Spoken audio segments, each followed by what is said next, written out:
The first track was the habeas track. That was a track started with a motion filed in May of 2023 where the Menendez brothers are asking for a new trial based on new evidence. About several weeks ago, we filed our informal response dealing with that habeas petition, opposing the habeas petition and saying that the justification for the new trial based on 2 additional pieces of evidence did not meet the legal standard to warrant a new trial. The second track that the Menendez case is on is the clemency track. This is a petition that the Menendez brothers filed directly with Governor Gavin Newsom. He could have acted on this petition either now, he could have acted on any moment since he has been in power since 2019. He can act on it today if he so chooses. He has unilateral constitutional power to commute the Menendez's sentences if he chooses and release them today.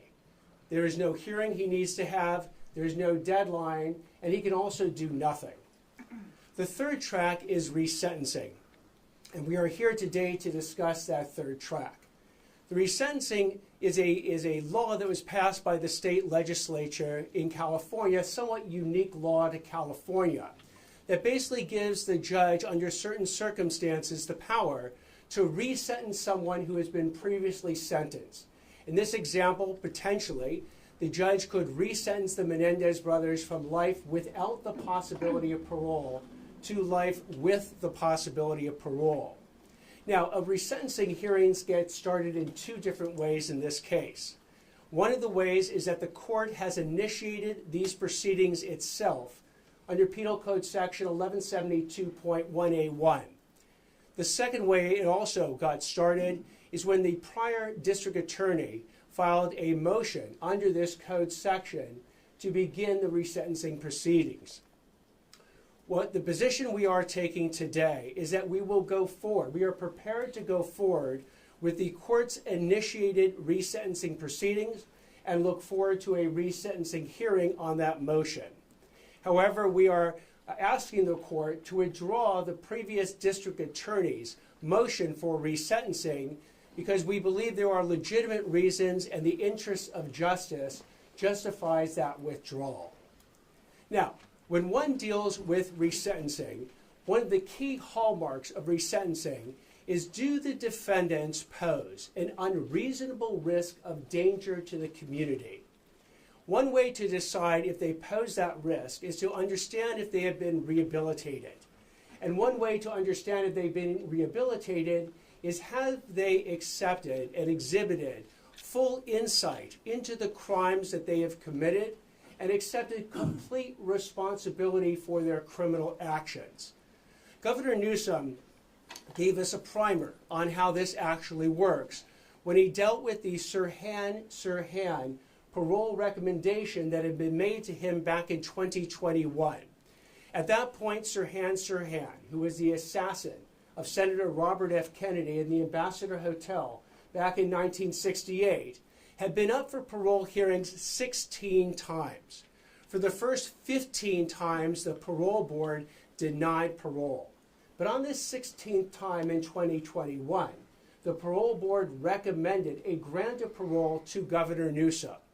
So he looked at the case and he actually issued a written decision. And in that decision, he analyzed the factors that were both in favor of parole, and there's an analogy to resentencing, and the ones that weren't. The ones that were in favor for parole was that at the time of that parole hearing recommendation, Sirhan was 77 years old. He had been in prison for 54 years. He was suffering from a diminished physical capacity. In his childhood background, he had lived through a war-torn area. He was 24 at the time that he committed those crimes. And while in prison for those 54 years, he had engaged in comprehensive involvement in rehabilitative and self-improvement programs. He earned his Associate of Arts degrees and other certificates. He engaged his classification score, which is an analysis by the California Department of Corrections and Rehabilitation as to what type of risk level you're at, was at the lowest. It was a 19. In fact, the California Static Risk Assessment said it was that lowest level. His rule violation reports, that's the number of reports that he had experienced since he had been in prison since 1968, was 2. And the last one was in 1972. He had letters of support from prison officials, and he had letters of support from 3 of the 9 living Kennedy family members. Yet the governor looked at all those positive factors, recommending parole for Sirhan Sirhan. Now it's in 2021, 2022. But he said that one factor overcame all those other factors. And that one factor is that Sirhan Sirhan had not demonstrated full insight into his crimes. He had not completely accepted responsibility for his actions based on his multiple stories of what had occurred that night in 1968.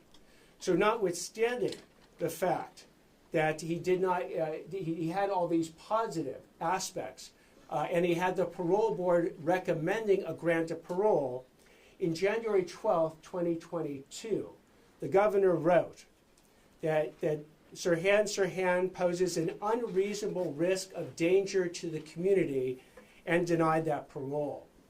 The reason this can be an instructive case is that there are almost no cases right now on Penal Code Section 1172.1, the resentencing statute. But the focus of it is the same focus as we have in the parole context. Is there an unreasonable risk of danger to the community by these particular people? In Sirhan Sirhan, he was a murderer of Senator Robert F. Kennedy, and he shot 5 additional people that night. And here we have the Menendez brothers, who are murderers of their parents the night of August 20th, 1989. While Sirhan Sirhan is 77 at the time that Governor Newsom made his decision, right now the Menendezes are either 57-year-old for Lyle Menendez or 54-year-old for Eric Menendez. They've served 35 years in prison. Sirhan Sirhan served 54 years. They don't suffer from the diminished physical capacity that Sirhan Sirhan does. They had also childhood allegations of physical, sexual, and emotional abuse in their childhood, while Sirhan Sirhan had never been arrested or charged or convicted of any crimes before his offense. Eric Menendez had been arrested for multiple residential burglaries and received diversion, and Lyle Menendez had also been arrested for multiple residential burglaries. When it comes to rehabilitative programs, yes, both Sirhan Sirhan engaged over the 54 years in significant programs, as have the Menendezes. When it comes to education that they earned, Sirhan Sirhan earned an Associate of Arts degree. Eric Menendez has earned multiple Associate of Art degrees and is currently enrolled in UC Irvine. And Lyle Menendez earned his Bachelor of Arts degree from UC Irvine. As far as classification scores, they're all at the same level, a 19, which is considered the lowest level you can be at in the prison system. With respect to that California Static Risk Assessment, they're all at the lowest level. Rules violations, you had 2 for Sirhan Sirhan, the last one in 1972. You have 9 for Eric Menendez, the last in 2021, and 8 for Lyle Menendez, the last in 2024. They each have letters of support from prison officials, and the Menendezes have multiple letters from all living victim family members aside from one who recently passed. And they received those letters in support of their being released. With respect to them, the key issue of exhibiting insight, full insight into their crimes, and completely accepting responsibility for their actions, this is where the Menendezes, like Sirhan Sirhan, also fall short. As we lay out in our pleading, which is now 87 pages long, we go through a 60-page statement of facts, which is different, by the way, than the 3 pages that the prior motion had laid out as far as the crimes that are involved. And as we show, the essence of the defense that the Menendezes have maintained from the first trial into the second trial to the present day is that they acted in self-defense. They had an actual fear of imminent harm, in essence that their parents were going to kill them the night of August 20th, 1989. As we show extensively, and just to make this point, that this case is not, or their defense was not about sexual abuse, because I know that issue has come up many times, but about self-defense. I take you to both Eric, Lyle's, and their own attorneys' statements. At trial, Eric testified, and he was asked, "Did you kill your father because he sexually molested you?" Answer, no. "Did you kill your parents because you hated them?" Certainly no, was the answer. "Did you kill your parents because you wanted their money?" Answer, no. "Did you kill your parents as an act of mercy?" Answer, no. "Why, Mr. Menendez, did you kill your mother and your father?" "Because we were afraid." "What is it you were afraid of?" "I was afraid of dying." "Who were you afraid was going to kill you?" "My mom and my dad." Lyle Menendez similarly testified as well. And it was asked the question, on August 20th, 1989, "Did you or your brother kill your mother and father?" "Yes." "Did you kill them for money?" "No."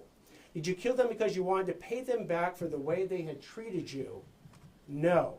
"Why did you kill your parents?" "Because we were afraid." That is the essence of their defense at trial. It was not sexual abuse. The jury was never asked to render a verdict on sexual abuse. It was all about self-defense. In fact, Eric Menendez's attorney, Leslie Abramson, said, "We have never said that because you're abused, you're justified in killing your abuser. We didn't argue that and never will." So the question then is, have the Menendezes exhibited insight into the fact that their self-defense defense was fabricated? And as we go through the iterations of their defense that they issued from the time that they were arrested until the time that they went to trial, until the present day, what you will see is that the self-defense was the last iteration and version of their defenses. Because remember, the first defense that they came out with was, "We didn't do it. That's not us." If you remember the 911 call, if you remember Eric Menendez screaming and crying when the police came out that night, he says to the police, "We're going to kill them," referring to the people who had just murdered his parents. "We're going to kill them. We're going to torture them." Who would have done this thing? The answer is the Menendezes. But their first iteration was it wasn't them. It was either the mafia or the cartel or the dirty business associates of Jose Menendez. They persisted in this lie not just the night of August 20th, but kept that lie going for months and months and months. And had Eric not confessed to his therapist, Dr. Oziel, months later, and that confession been taped, and that confession's tape been turned over to the police, they would have maintained it wasn't us. They convinced not just the media, not just the police, but their family and their friends that they were 100% innocent of these crimes. Until eventually these tapes came out, they were arrested, and then they changed to the next iterations. Because the next iteration of the story was when Lyle Menendez gets his girlfriend, Jamie Pisarek, to visit him at prison and says, "I want you to testify that my father drugged you and violently raped you," establishing that Jose Menendez was a violent rapist. Jamie Pisarek refused to do that.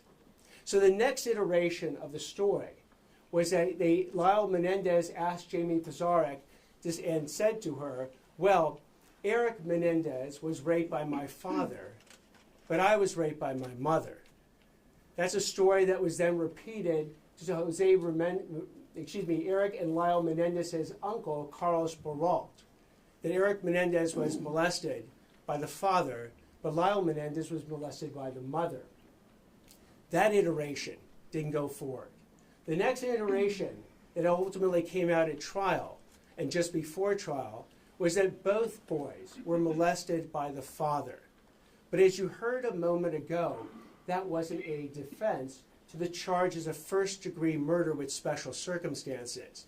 Because you had to add one more thing that the jury was now going to consider, is not just that they were sexually abused, but they were actually in actual fear of imminent harm, of their lives being taken by their parents the night of August 20th, 1989. So self-defense is the defense that they set forward at the trial. But what we show in our pleading is we go through the timeline to show that the Menendezes have basically engaged in not just the ultimate lie of self-defense, but a whole series of lies around it. And they took actions that were both premeditated and deliberate, not just sort of immediate responses to their parents somehow threatening them the night of August 20th. We point out that days before the murders on August 20th, on August 18th, the Menendezes drove 120 miles to San Diego to purchase shotguns and ammunition and used a fake ID and a fake San Diego address to make sure that the guns and the ammunition would not be connected to them. The day before the killings, August 19th, they go to a firing range and they find out that the birdshot ammunition that they had bought isn't good enough to kill someone. They're told you need buckshot ammunition in order to actually kill someone, and they buy it that day. Hours before these killings, at roughly 10:20 p.m. on the night of August 20th, Lyle Menendez contacts one of his friends, Perry Berman, to set up the alibi. And the alibi was that they were going to go to Batman the movie at the 8 o'clock showing. And they would be at that movie when the killings would have occurred, and then meet Perry Berman at the Taste of LA event afterwards. They set this up before the killings. Now, during these killings, as we've explained before, these weren't just a situation where all of a sudden the parents threatened their lives, they reached for something and shot them dead. No. These killings, the actual shots, were designed to make it look like a mafia gangland hit. They shot Jose Menendez through the back of his head. They shot Kitty Menendez not only once, which then caused her to go down to the ground, bleeding, but when they ran out of ammunition, they went back to the car, reloaded the shotgun. Then Lyle Menendez took the shotgun, put it up to Kitty Menendez's face, and pulled the trigger. Again, to make it look like a gangland shooting, but that was not enough. They then, while they were dead, shot them in the kneecaps to make it to complete the picture of what a gangland shooting would be. And at that point, they also had the presence of mind to pick up all the shotgun shells that were lying in the den, because they were worried their fingerprints might be in them. They then called Perry Berman to establish the alibi and went to the movie theater to buy the tickets, only to find out they couldn't buy the 8 o'clock showing because the next showing had already occurred. And Perry Berman had already moved on to a different event, so they couldn't meet up with him. So they took all those shotgun shells, they took the bloody clothing, they go to a gas station dumpster, and they dump it in the dumpster. But now they got the shotguns, what to do with them? They had the presence of mind to drive up to Mulholland Drive and throw the shotguns off the hill on Mulholland Drive. They then went back to the house. When they get back to the house, that's when they made the 911 call that someone killed our parents. And then when the police arrived, that's when they said, as I said before, when Eric and Lyle are running out screaming and crying, and Eric says, "I'm going to kill them, I'm going to torture them." Who would do this? Knowing, of course, that it was him and Lyle who had done that exact crime a little more than about an hour and a half beforehand. So you had a situation then where thereafter they engage in this deception, the mafia hoax, the lies to their friends, their family, the media, and the police. And what's interesting as well is the actions they take immediately afterwards. If these were kids that had just lost their parents, you would think the last thing in their mind would be to check on where the will is. But sure enough, within 48 hours, they go ahead and obtain the computer that they believed a new will had been written on, disinheriting them, bring in a computer expert to delete and then double delete all the files dealing with Eric, Lyle, or Will that are on the computer. Go ahead and remove the safe from the family home into a neighbor's home to look at the safe only to determine there was no will in that. And then even go to the bank safe deposit box to go ahead and see if Jose Menendez had put the new will there, disinheriting his sons as he told them he was going to do. So the story again keeps going on, and today Eric and Lyle Menendez, at least from the beginning, fully expected for them never to go to prison because they had successfully convinced everyone that they didn't do it until they spoke to Dr. Oziel.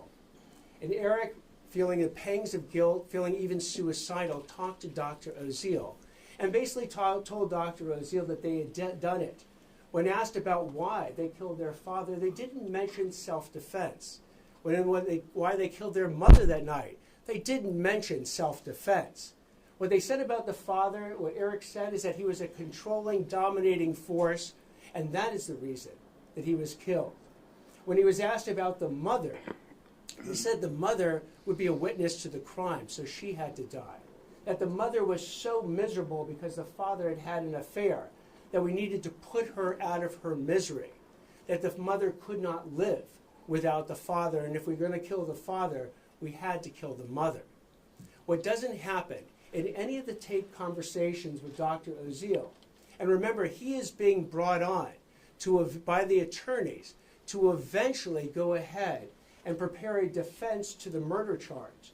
So what they never tell Dr. Oziel in all the tape confessions is that they were in any fear of their life that their parents were going to kill them that night or any night, and that they experienced sexual abuse by the father. So the story then goes on, because once they get into jail, additional lies come up. I've spoken before about the lies that Lyle tried to tell with Jamie Pizarnik about her being violently raped by Jose Menendez. They also enlist another of Lyle's girlfriends, Tracy Baker, where Lyle literally writes her a script, a letter that is found later, that lays out a story of the mother trying to poison the Menendez brothers and the entire family. Tracy Baker actually testifies to this false story in the first trial, though not in the second. And not only that, but Eric and Lyle Menendez each testify to this fake mom's going to poison us story. What we also find out is that Lyle enlists one of Eric's friends, a guy named Brian Eslamania, to go ahead and corroborate the self-defense story. How is he going to do it?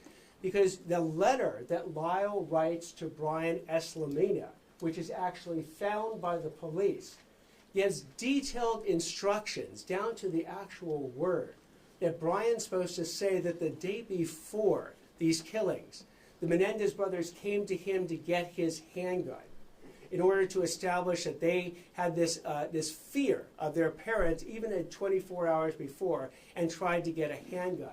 That is actually disproven. And when it's disproven, again, Brian Eslamania says, look, I didn't have that conversation with the Menendez brothers, and I didn't even have a handgun to give them even if they said that I did. So you had these situations. The Brian Eslamania attempted suborn to perjury. The Jamie Pizarnik attempted suborning a perjury. And the Tracy Baker actual suborning a perjury that the Menendez brothers engaged in to establish this self-defense. But it failed. And the reason we know it failed is that a jury heard all this evidence. And the jury, the second jury, the first jury hung. But the second jury that heard all this evidence rejected the self-defense and found them guilty of first-degree murder for both parents with special circumstances. And what's also important to note is that this conviction has been run by 5 different courts over the last 30 years. It went to the California Court of Appeals. It went to the California Supreme Court twice. It then went to the U.S. District Court. It then went to the U.S. Ninth Circuit Court of Appeals. The Menendezes have brought up every single argument that they bring up now about the faulty jury instructions, the exclusion of certain sexual abuse evidence at the trial, about certain other court rulings, and it's been rejected and rejected and rejected over and over and over again. So, in looking at then whether or not the Menendezes have exhibited the full insight and complete responsibility for their crimes, they have not. Because, and we outline this in 20 different lies that they have told, which is an attachment to our submission. They have told 20 different lies. They've actually admitted to 4 of them, but 16 lies remain unacknowledged. They persist in these lies to this very day. So like with Sirhan not being able to exhibit full insight into his actions, so too have the Menendez brothers failed to exhibit full insight into their actions. Let me give you 4 examples where they've actually admitted to the lie. Eric and Lyle lied on the 911 call about just discovering their parents' bodies. Again, when they were found out and the tapes came in, they admitted to that lie, and I mean the lie of the 911 call. The second lie that they've admitted to is that they lied to the police, family, and friends and the media about their involvement in the murders. Again, when their confession came out on tape, they had to admit to that in the first and the second trial. They admitted that they lied to the police, family, and friends, suggesting the mafia was involved in the murders. And Eric admitted that he lied when he told his expert psychiatrist, Dr. Vickery, that his parents would kill him because his father's homosexual lover warned him that he was in danger 2 days before the murders. This is something that Eric Menendez told Dr. Vickery, and then months and months later finally recanted and told Dr. Vickery that that was a lie. But there are 16 lies that remain to this day that have been affirmed as recently as last year, where they affirmed the self-defense and they've never admitted to the suborning of perjury of others or the attempted suborning perjury. These lies include when Eric and Lyle claimed that their parents were going to kill them, that they had to act in self-defense by murdering them first. That the Brian S. Lamina letter, that they basically tried to suborn perjury from Brian S. Lamina, telling him to testify that they borrowed one of his handguns the night before the murder. Another lie that they told to support their self-defense story is that on that Friday, when they go down to San Diego, they said they actually didn't start in San Diego. They said they started at the Big 5 sporting goods store in Santa Monica to try and buy handguns. That unfortunately, there was a 14-day waiting period, they said, so they couldn't buy the handguns at that Big 5 sporting goods store in Santa Monica. They both testified to this.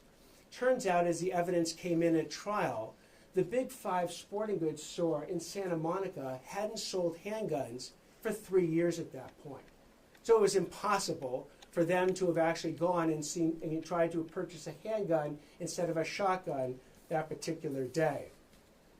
They've never admitted that they provided that fake ID and fictitious address to buy those shotguns in San Diego in order to conceal their connections to the shotguns and the ammunition. They just said that they used a fake ID because they had driven all the way down to San Diego and forgot their California driver's licenses.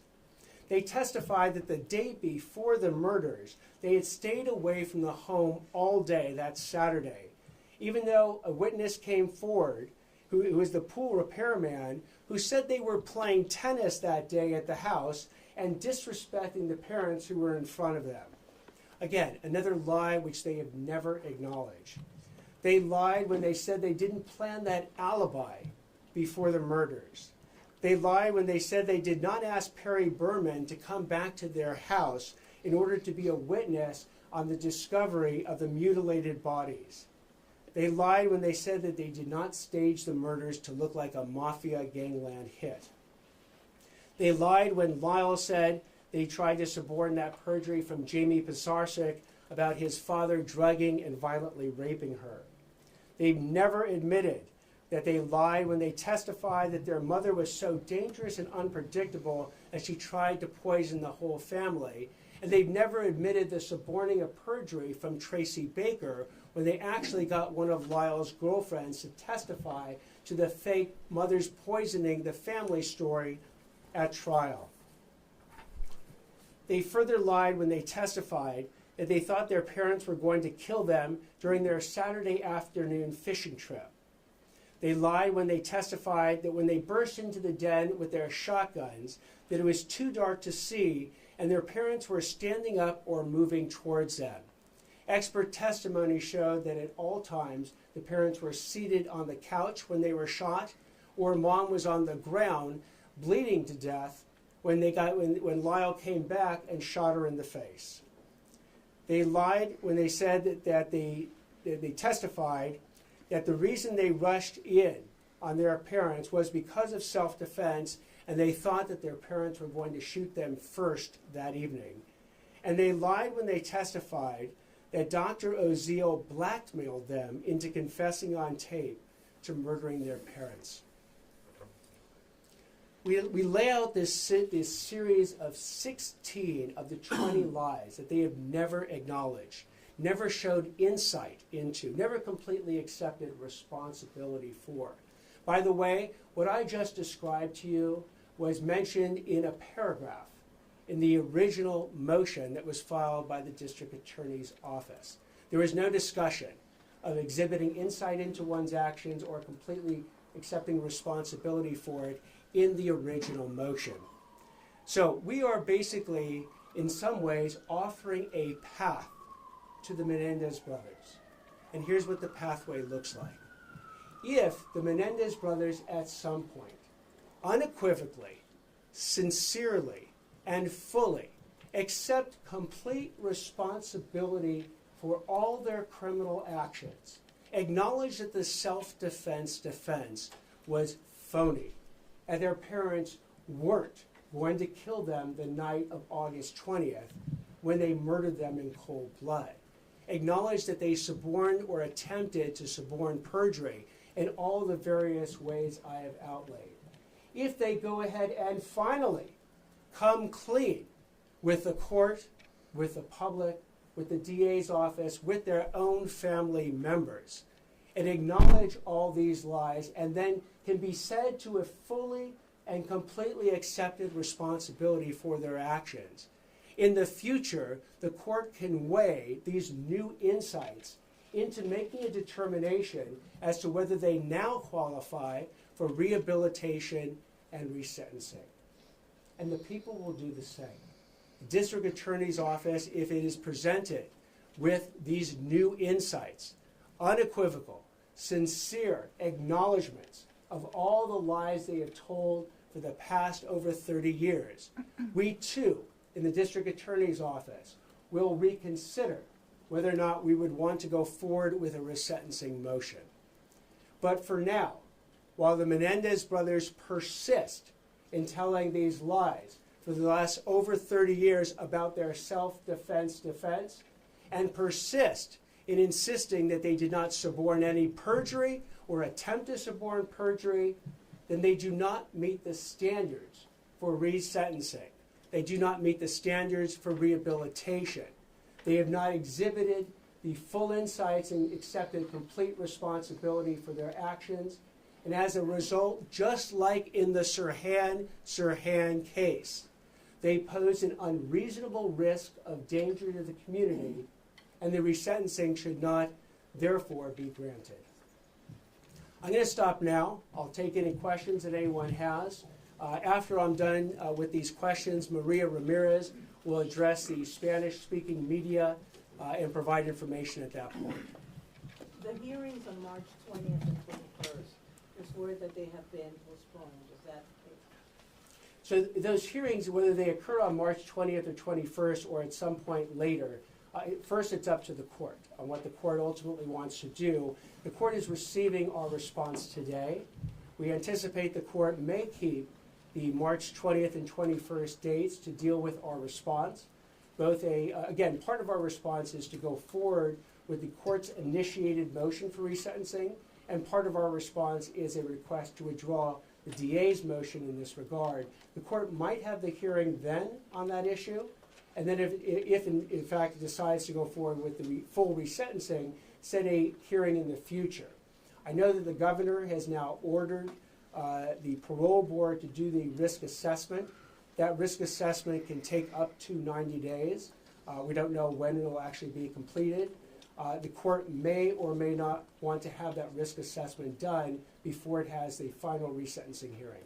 Yeah, can you just clarify, so obviously you've laid out this case, this supply motion will be in the file no matter what, but you cannot pull back Gascon's motion, you're asking the court to pull that away. If they decline in this hearing, the court will then have to weigh both motions equally? How does this play out in that? Effectively, yes. So what will happen is, again, you have, in some ways, double motions going forward. And in looking at the different motions, we have now analyzed the original motion filed by the district attorney's office and saw that in no way, shape, or form did they deal with what we believe to be one of the key issues, this exhibition of full insight and complete responsibility for one's crimes. So we are pulling back or asking the court to withdraw that motion, while we're also indicating to the court that we're prepared to go forward on the court's own motion for resentencing.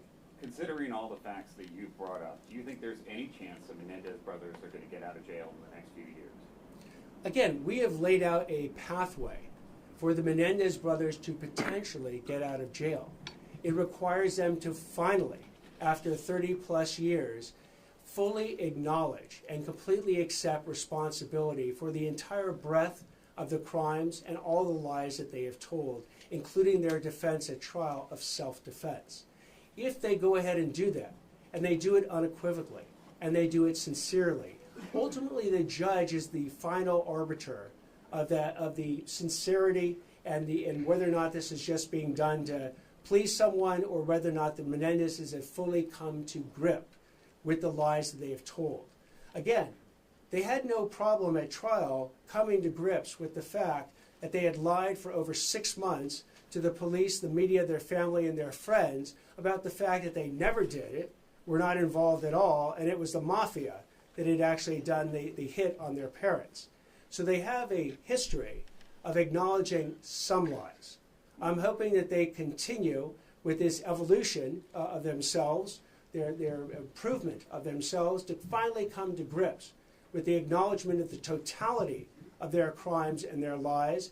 And at that point, the court may very well entertain the idea that they have met all the criteria to not only be rehabilitated, not only no longer pose a danger to society, but to be resentenced. But you don't think they're getting out of jail until they do that? Our position is that they shouldn't get out of jail. Now, ultimately, that is a position. We bring that position to the court. The court can agree with it, the court can disagree with it, or modify it in some respect. I'm sure that the Menendez's lawyers will be arguing that the court should go forward now with the resentencing. I've spoken to the Menendez family members. And by the way, I spoke to the Menendez family members who support the Menendez brothers before I spoke to Milton Anderson, who recently passed. I spoke to him after I spoke to the Menendez family members, and they certainly would like him out, or them out, tomorrow. And they'll be encouraging the judge to do the resentencing now. But as we have looked through the facts and the law, and that's what's governing our opinion. It's not emotion, it's the facts and the law. They have failed to meet these requirements to show that they are no longer an unreasonable risk of danger to the community, and that is why our position is that resentencing, if it occurs, they shouldn't actually be resentenced. A note on the family. Have you outlined all these? And notify them of your decision today? We have not actually spoken directly to the family today. We filed this at the earliest possible time we could at 8:30. We're having this press conference at 10. But when I spoke to the family before, it was an over 3-hour meeting with the family members, the over 20 family members that support the Menendezes being released. And we talked about their rehabilitation in prison. We talked about their beliefs of what happened at the time of the crime. We had a very wide-ranging conversation, and I sat there and I listened to it all. But it does not eliminate the fact that in order to show a full and complete acceptance of responsibility and show full insights into one's criminal actions, that as we have laid out in detail, the self-defense defense was a fabrication. They need to admit to that. They need to admit that they suborned or attempted to suborn all the perjury. And at that point, we might be in a position, if they do it sincerely and unequivocally, to be in a position to then go back to the court and recommend resentencing. Dean Hochman, on the note of the family, Right here. couple of weeks, what if they do that in the next couple of weeks before the resentencing hearing? They acknowledge everything, and would you find that to be sincere? Would that change your Given that opinion? you talked about all the lies they've said, how would anything that they would tell you, how would you deem that to be sincere after you've gone through this whole litany of lies that you claim they've made? I will address that in the same way that people ultimately were able to believe the Menendezes when they admitted to the first 7 lies, the first 4 lies. Because remember, at that point, you had a situation where the Menendez brothers said, we didn't do it. The mafia did it. But they took the stand repeatedly at trial and said under oath that no, we lied when we said we didn't do it. We lied when we said the mafia is the one who gunned down our parents. And they were able to, again, express under oath that belief, and they did it over and over and over again. So if the Menendezes go ahead and want to, at any point, whether it's today, whether it's weeks from now, months from now, or years from now, finally and unequivocally express that they and acknowledge the lies that they have told and persisted in for over 30 years, then we will certainly evaluate the quality of that sincerity and decide whether or not it's real or fake, whether or not it's just designed to get out of jail, or whether or not they truly believe and acknowledge the full breadth of the crimes and lies they have told in deciding what to do at that point. And as importantly, the court will have to make that decision, and that decision is the court and the courts alone to make. Yeah, the family filed a Marcy's Law complaint. I'm sure you've seen this with a wildly different characterization of the meeting than you've offered in the past. They were actually claiming you were hostile towards them, that there was a bias in essence to the case. I don't know if you have any knowledge of the characterization of the meeting. Can you speak that description that they made? So it was a 3-hour meeting. And remember, the district attorney is not obligated to meet with any of the family members. Not even obligated to necessarily, certainly not obligated to meet in person. I could have taken written communications from any of the family members and actually did receive some written communications. But I sat there for over 3 hours. I didn't tell any of the Menendez family members what to say or what I wanted them to say. I said, whatever you want to say to me, please say it. And I sat there and listened to everyone who wanted to speak to me until they were done speaking. So if they've characterized that meeting in whatever way they're going to characterize it, so be it. I understand that the Menendez family members want, the ones that are supporting this, want the Menendezes out today. They could go to the governor if they wanted to actually achieve that, literally go to the Governor Newsom today, and he could commute their sentences and release them today. I, on the other hand, am bound by the facts and the law as it pertains to an analysis of whether or not resentencing is appropriate. And that is what I've done. You know, again, the jury heard this self-defense defense way back when, and the jury rejected it. We're just basically, in many ways, following the jury's verdict from way back then, while the Menendezes have for over 30 years not only rejected the jury's verdict, but persisted in the lie of self-defense and the related lies I've talked about. In the back, yes. Why still go through with this while it's in the governor's hands? Some could say it makes no sense. Why go through the resentencing? That's actually up to the court. The court can decide to continue a hearing and wait for the governor to weigh in. The court can have and keep the hearing on March 20th and 21st. District attorney is not going to tell the court what to do in this respect. What about yes, over here. What about the issue of the age they were when they committed these crimes and how laws have changed with regard to life without the possibility of parole? Good point. Sirhan was 24 years old, and the law says that youthful offenders are under the age of 26. If you actually look at the governor's decision dealing with Sirhan, he mentioned that he has to give special consideration to the age of a particular person, particularly if they're under 26, that the law requires. And so too, for resentencing, should the court give such consideration to the age of the offender. Sirhan was 24, Lyle Menendez was 21, Eric Menendez was 18 when they committed their murders. So yes, we need to give that consideration to the age of the offender. And I use the example of Sirhan, where that consideration was given, but yet the failure to exhibit full insight into one's actions and completely accept responsibility for the breadth of one's crimes overcame the pro-parole factors that the governor considered. Going back to what the family had claimed in their letter to the U.S. Attorney's Office, beyond how they framed the meeting, they say in an ongoing way you are biased against the Menendez brothers. How do you respond to those things? I am not. As I've said, not only am I not biased, but I will file the facts and the law wherever they take us.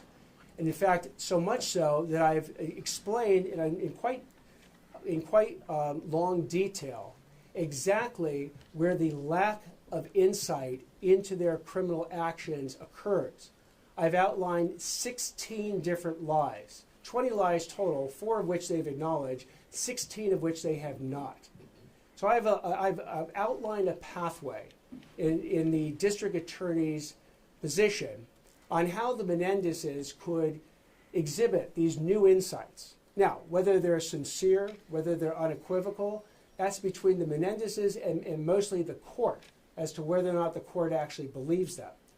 But if that were to occur, then I've said the district attorney's office, if it believed that these new insights were sincere and unequivocal, that we would reconsider whether or not we would go forward on a resentencing motion. You referenced your new filing is 60 pages, and the filing from the previous DA's office was just 3 pages. What I meant to reference, if I wasn't clear, is our statement of facts dealing with the crime was 60 pages. The statement of facts dealing with the crime in the original motion was 3. And if you look through, I'm sorry? Do you think that was incomplete? Do you think they did a poor job or poor framing? I think it was incomplete because they never undertook the key analysis of whether or not the Menendez brothers have exhibited this full insight into the breadth of their criminal actions or completely accepted responsibility for all of them. As a result, we spent, and also the original pleading focused mostly on the probation report, statements made in the probation report. We went to the trial. If you actually look at our 60 pages, there are references to trial transcripts. There are references to court appellate opinions that analyze the facts.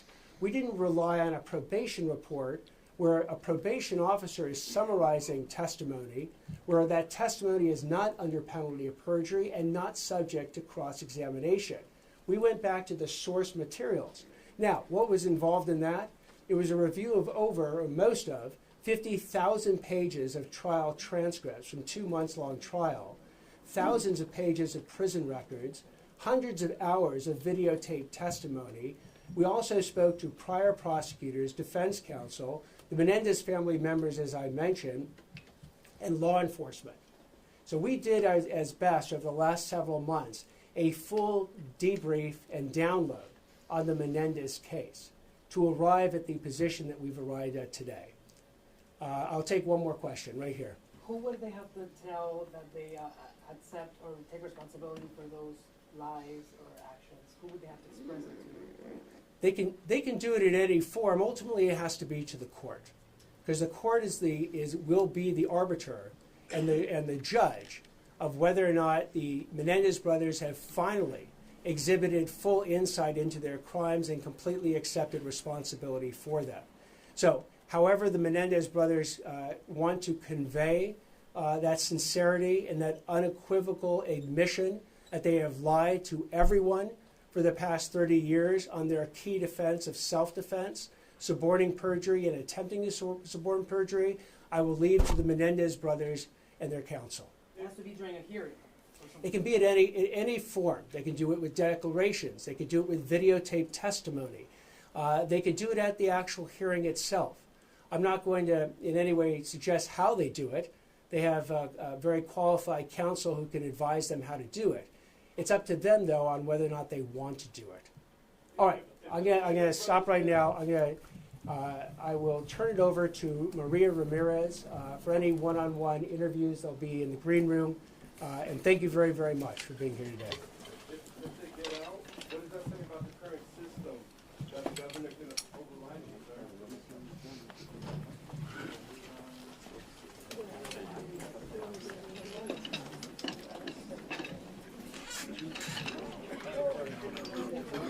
I tried to, but he never stopped talking. Never stopped. Huh? Thank you, brother.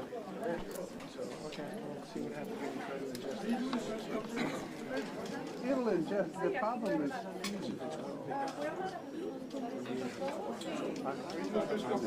I thought about it multiple times.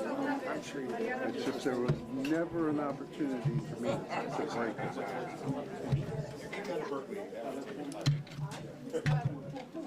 Let me say goodbye. Mario. This is just an intermission.